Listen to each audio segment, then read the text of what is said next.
Oitekako.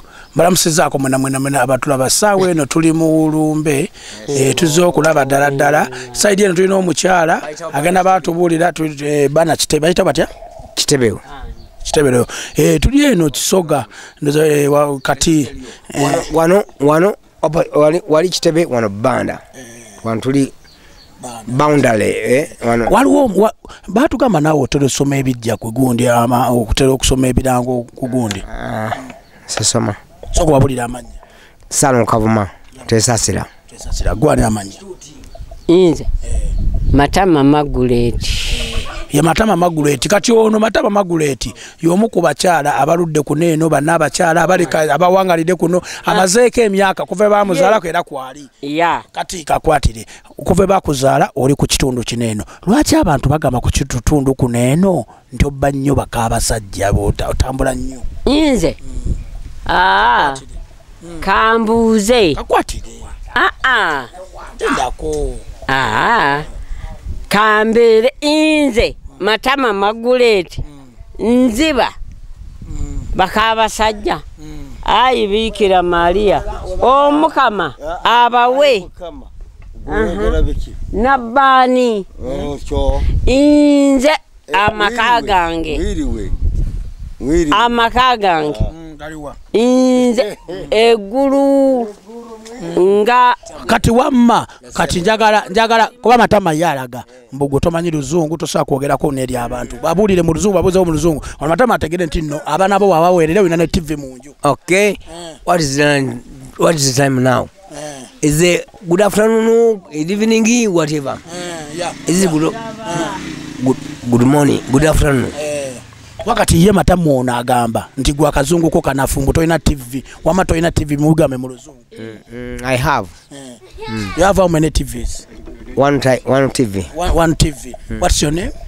Joseph Kavuma. Where do you live? Banda Chandaza. How old are you? Pardon? How old are you? Pardon? How old are you? Hey! 24. Maya, 52. 52. 50 years. 50 years, eh? 24, 50? 52. Years. 52 years. I have. Yeah. So where do you live? At Banda Chandaza. Okay. Sir, Margaret, kati Margaret Matama. Mwami agamba mbugwe toina TV mu nju lwaki bimuddemu mu luzungu. Jimpe. Jimuddemu ama TV kye ki mu luzungu. Nze sibimanyi. TV kye ki mu luzungu. Sibimanyi mukwano. Tobimanyi mukwano. Kale tumira ku bbaawo. Mukwano wange. Tumira bbaawo. Yanti yegwe. Yegwe. Tudde kumulaba. Wange. Oyina okumpa TV. Nkitegedde ekyo. Tudde kumulaba. Oyo nkodemi wange. Auda. Listen, uliriza. Auda kabanga. Kati gobera ngoyogera mu luzungu tajja bitegeera ajja sirika. Yogera mu luzungu. Auda kabanga katawanyizibwa. Kati ngamba Margaret ono ngoyogera mu luzungu tajja kutegeera agenda sirika nga gobiza. No luzungu nja kunanagira. Auda kabanga ngatawanyizibwa. Olya. Nze oyo mukokalema. Mukodemi wange, neighbor wange, oli wali nze wano. Amaza kabanga katawanyizibwa n'Olumbe. Namala akabanga nga Olume lumubonya. Then talwadde nnyo ate okusinga ku luli. Kibali kati madamu beera naye mwogera mu ku luzungu. Abadde musajja muyivu. Kati nga watera okubuuza awo ayunga omuddamu. Ni wasinya fo. Nakuba ntamiddemu. Ni wasinya fo. Naye oli abadde wasatu. Emyaka wasatu. Mu kinanamu. Mu kinanamu waliwo senior 4. Zirudde naawe. Bayira amazima. Oli abadde wa senior 3 gonga oli wa 4. Wabbiri. Oli wabbiri. Nenga goli wa senior 4. Asinga obukulu. Nabadde ye mukulu. Kati nga ye yakoma mu 2 gwa akoma mu 4. Kati yenga atakusinga wali na offer. Kati nga yakusinga okusoma. Ate asinga. Nze namusinga. Yabadde omukulu kunze. Abadde emyaka 8. Nze ndi wa 5 ate wagambye 24. Ogedde bubi. Jukira ne twasose. Okonjedde. Kati tukagenda makuba kati. Nasomera Kampala. Era nze ngamba abantu nti oyina TV nange era Margaret mugamba kati Matama wange ono. lwaki TV lwaki bagato bitegeera bye tuliko wano tumanyi nawe tuli no ewange mmanyiwo kikulu kyeŋŋamba kiri bwe kiti kulinnya lya paatiri n'ery'omwana n'eryamu omwaka gukuyisiza gutya guno omwaka oguwedde gumpisiza bubi batya omwaka gukuyisiza batya omwaka guno sigweyagaliddemu olw'ensonga nafunamu embeera embi omugulu gwalemala mu mwaka guno no mu mwaka guli ogwaggwa covid bukyangaggwa mu dduka nenemalira omwo nengwa mu kinnya nenemala lwaki naawo ndi mu kinnya kye bayita hoolo simanya bakiyita bati obakiyita bati ebinya ebyo oba hoolo oba sima babita oba seputikita babita bati ebyo oitekako mbalamusizaako mwena abatulaba ssaawa eno tuli mu Lumbe tuzze okulaba ddala saidi eno tulina omukyala agenda batubuulira bana kitebe bayita batya kitebeo tuli eno Kisoga kati wano wali kitebe wano Banda wano tuli boundary waliwo batugamba naawe otera okusoma ebijja ku gundi okutera okusoma ebirango ku gundi sasoma soka wabulira amannya Sano Kavuma tesasira gwani amannya inze Matama Maguleti ye Matama Maguleti kati ono Matama Maguleti y'omu ku bakyala abaludde kuno eno banna abakyala abawangalidde kuno amazeeko emyaka kuva bamuzaalako era kwali kati kakwatire kuva bakuzaala oli ku kitundu kino eno lwaki abantu bagamba ku kitundu kuno eno nti obba nnyo bakaabasajja otambula nnyo inze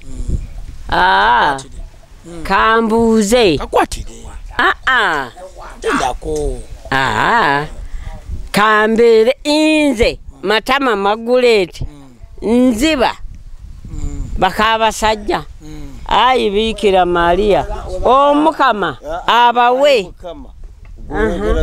nabbaani inze amaka gange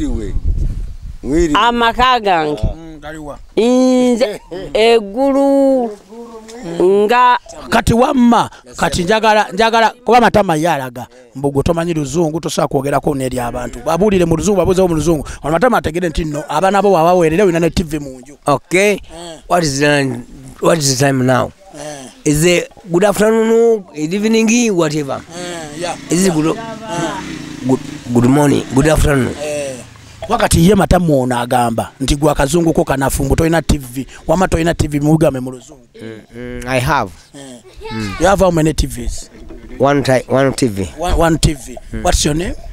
Joseph Kavuma. Where do you live? Banda Chandaza. How old are you? Pardon? How old are you? Pardon?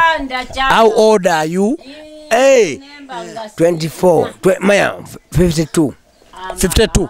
50 years. 50 years, eh?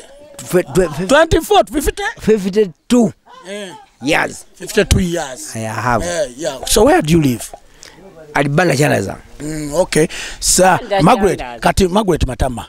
Mwami agamba mbugwe toyina TV mu nju lwaki bimuddemu mu Luzungu. Jimpe.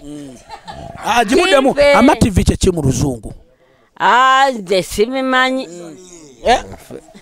TV kye mu Luzungu. Sibimanyi mukwano. Sibimanyi mukwano.